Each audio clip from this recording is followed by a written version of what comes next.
Senhor Presidente, senhoras e senhores deputados, eu começo por cumprimentar o Sr. Secretário de Estado, Dr. Franklin Alves.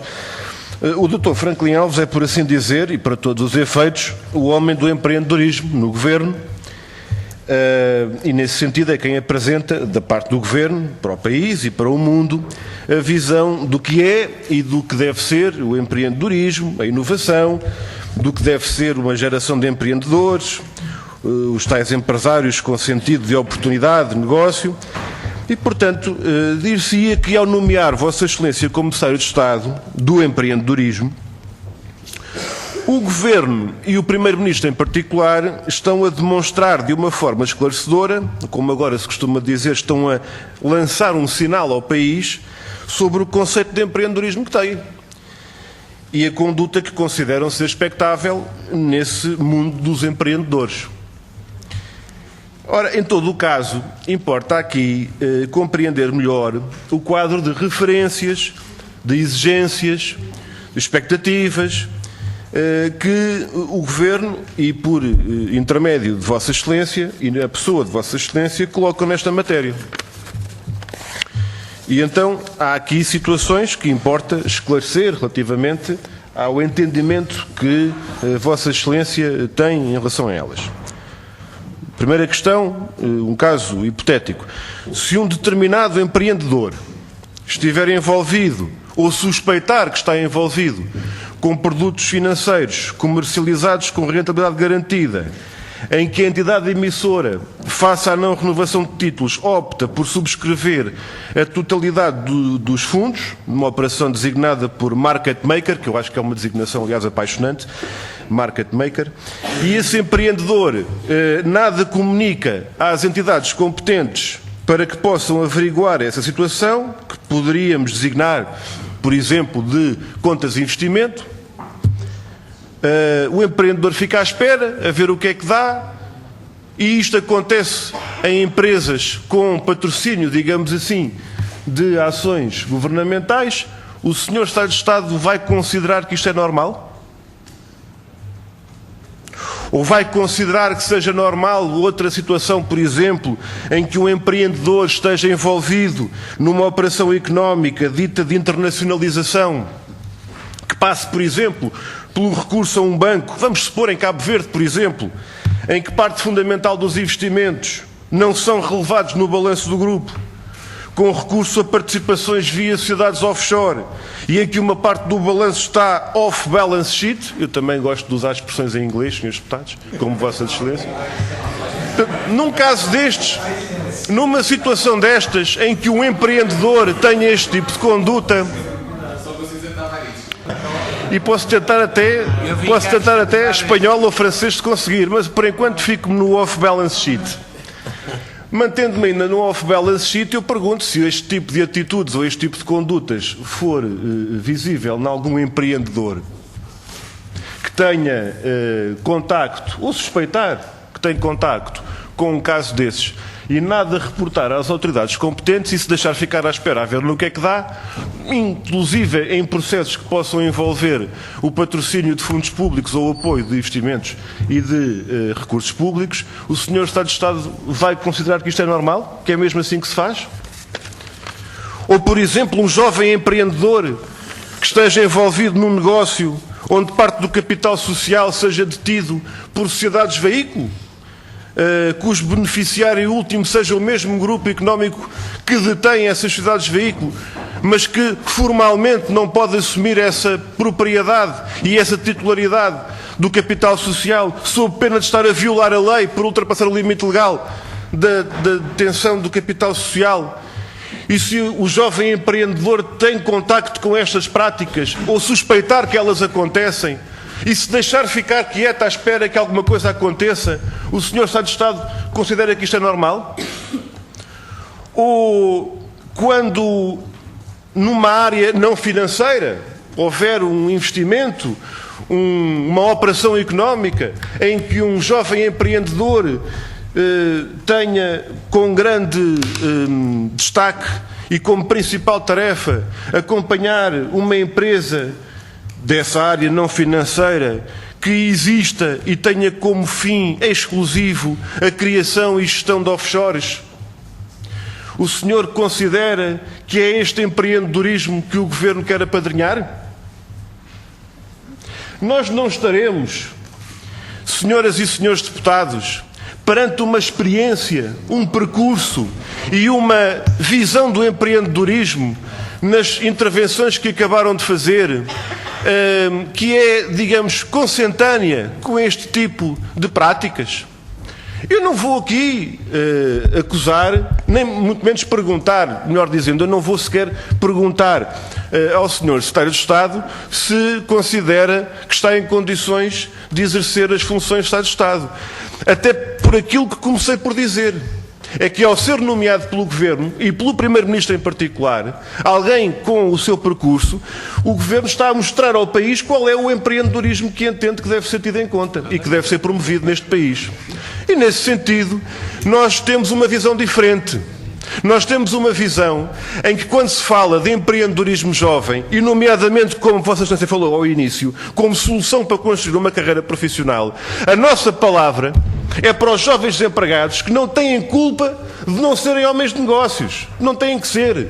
Porque o empreendedorismo neste país parece que está a ultrapassar um outro conceito, que é o de profissionalismo. E quando nós possamos ter, um belo dia, neste país, o maior desemprego, em que é todo feito de desempregados altamente empreendedores, cheios de ideias, cheios de vontade, mas no desemprego e na miséria, Vossas Excelências poderão dizer: ora, aqui temos um país de empreendedores, ora, aqui temos um país que aposta no risco e que aposta na inovação.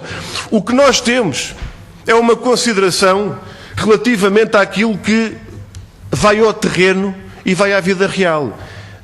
E a vida real é traduzida em duas frases absolutamente límpidas do Boletim de Inverno do Banco de Portugal. E passo a citar que a redução da formação bruta de capital fixo, o investimento empresarial, a redução resulta essencialmente da expressiva contração da procura interna, com especial incidência no período mais recente e perspectivas muito incertas quanto ao futuro próximo. E os senhores respondem a isto com business angels. O Boletim de Inverno continua dizendo uma queda acumulada de quase 36% no período de 2009-2013, com implicações sobre a evolução do estoque de capital e sobre a capacidade de incorporação de progresso técnico e, em última análise, sobre o crescimento do produto potencial. Senhores deputados, não há capital de semente que resista a isto. Senhor Secretário de Estado, há uma visão de empreendedorismo que é muito parecida com a Orquestra do Titanic. É a Orquestra do Titanic, à qual os senhores deputados da maioria empenhadamente e denudadamente se candidatam a solistas, tem aqui um problema muito simples. É de que a economia está a colidir com um iceberg gigantesco, está a afundar enquanto os senhores tocam as músicas dos Business Angels. Muito obrigado, Sr. Presidente.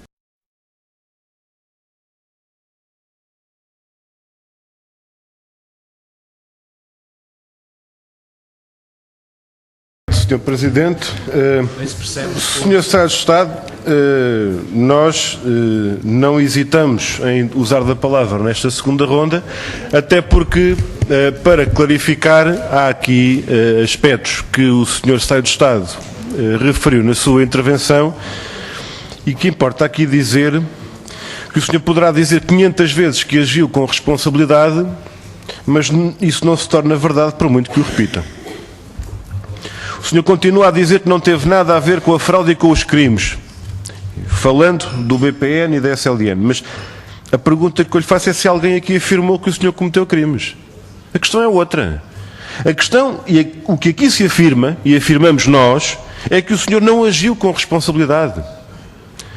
O senhor não revela merecer confiança. E o senhor, neste momento, está empossado num cargo governativo. Pelo contrário, não só não revela merecer confiança, como revela que não merece a confiança das pessoas e da economia portuguesa. Nós nem acreditamos na imagem do Dr. Franklin Alves, nem como cavaleiro andante do BPN, nem como o fascínio do BPN, nem como a ovelha negra do Governo. A questão que nós temos é que, para o PCP, o senhor não tem condições para governar, mas está entre os seus. Disso não há dúvida nenhuma, com certeza. Aliás, quando alguém possa pensar que o senhor está a mais ou distou... Aliás, o senhor há pouco disse que nas situações em que o país está, nenhum de nós está a mais. Permita-me discordar, senhor Secretário de Estado. Porque quando alguém aqui nesta sala diz nenhum de nós está a mais, eu digo, se há aqui quem esteja a mais é este governo e esta política. Porque quando nós verificamos que enquanto os senhores prometem a solução para o estado da economia nacional, e nada contra o apoio a projetos e iniciativas de uma microempresa, de um jovem que quer lançar uma proposta, a questão não é essa. A questão é que isso não pode ser a resposta que o governo tem para o país. Esta não pode ser a resposta erigida em monumento nacional da legislação e do debate parlamentar, quando a situação em que o país se encontra é de absoluta ruptura. Já nem falamos só de financiamento, falamos de procura interna. E dissemos no plenário, até mais do que uma vez, perante os senhores deputados, que não se pode vender o que os salários não podem comprar. Mais claro do que isto não se pode ser. E é por isso, e nesse contexto que dizemos, Sr. Secretário de Estado, não venham com os business angels. Neste contexto não. Neste contexto não. As nossas propostas já foram ouvidas por muita gente que não o Sr. Deputado Paulo Batista, que estava surdo ou ausente no momento em que apresentámos até no plenário projetos de resolução e propostas concretas. Mas o senhor poderá ter em conta que quando fez parte da administração da empresa que tem estado aqui a ser citada e do grupo que tem estado aqui a ser citado, com administradores arguidos do caso BPN, aí sim, convidado que foi, Vossa Excelência, por acionistas, como dizia, alguns dos quais se encontram entre os maiores devedores do banco, com destaque para Almir Silva, do tempo, precisamente, em que esteve nessas funções.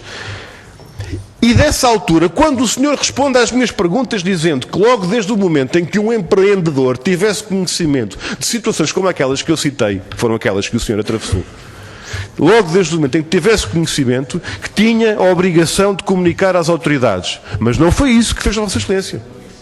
O que Vossa Excelência fez foi deixar andar durante largos meses, até ao momento em que a famosa carta que os senhores mencionaram foi enviada, depois de ter recebido este documento e ter tido contacto com esta informação, em que esta informação tinha a radiografia exata e perfeita dos casos concretos que eu acabei de lhe dizer há pouco. E nesse sentido, Sr. Presidente e Srs. Deputados, a questão que nós colocamos é muito simples. O nosso problema não é de que Vossa Excelência seja uma espécie de ovelha negra no Governo. O que nós dizemos é que não há a confiança, não há a idoneidade política, não há as condições para o exercício de cargos governativos, mas nesse sentido também queremos dizer, Sr. Secretário de Estado, tal como dissemos logo no momento próprio, que não deveria ser confirmada a nomeação e não devia ter sido dado posse. Também queremos dizer, estando Vossa Excelência onde está, está entre os seus. E nesse sentido não destoa. Muito obrigado, Sr. Presidente.